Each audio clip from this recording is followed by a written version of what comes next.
Audit ಮಾಡಿ ಮೇಲ್ನೋಟ ಕಂಡಿರೋದು.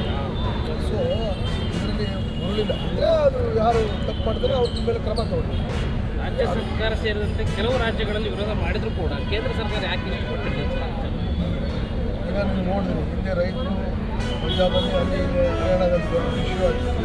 ಕೊನೆಗೆ ಅದನ್ನು ಜನ ವಿರೋಧಿ ಮಾಡಿ ಕಾಯ್ದೆನ ವಾಪಸ್ ತಗೊಂಡು ಅದೇ ರೀತಿಯಾಗಿ ಹೊಸ ಹೊಸ ಜನಗಳಿಗೆ ತೊಂದರೆ ಕೊಡ್ತಕ್ಕಂಥ ಕಾಯ್ದೆಯನ್ನು ಆಡಳಿತ ಅನುಭವ ಇಲ್ಲ ಈ ರೀತಿಯಾಗಿರ್ತಕ್ಕಂಥ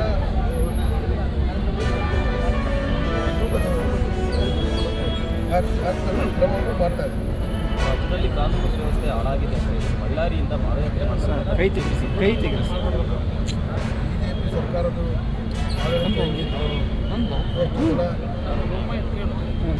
ಕೊಲೆಗಳಾದವು. ಜನ ನೀವೇ ನೋಡಿ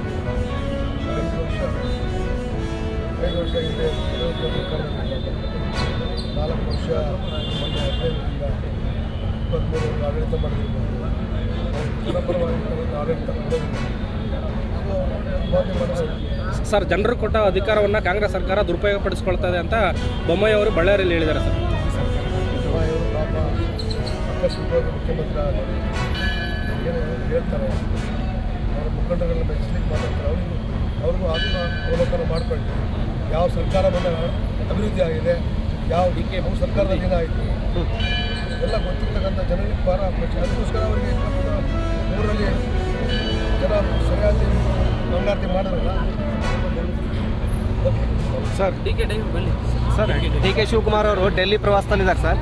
ಸಂಕ್ರಾಂತಿ ವಿಶೇಷವಾಗಿ ಸುಗ್ಗಿ ಸಿಗುತ್ತೆ ಅಂತ ಹೇಳ್ಬಿಟ್ಟು ಸುರೇಶ್ ಅವರು ಹೇಳಿದ್ದಾರೆ ಸರ್. ಡಿ ಕೆ ಸುರೇಶ್ ಅವ್ರು ಹೇಳಿದ್ದೆ ಬೇರೆ, ನೀವು ಅರ್ಥ ಮಾಡ್ಕೊಳ್ಳೋದು.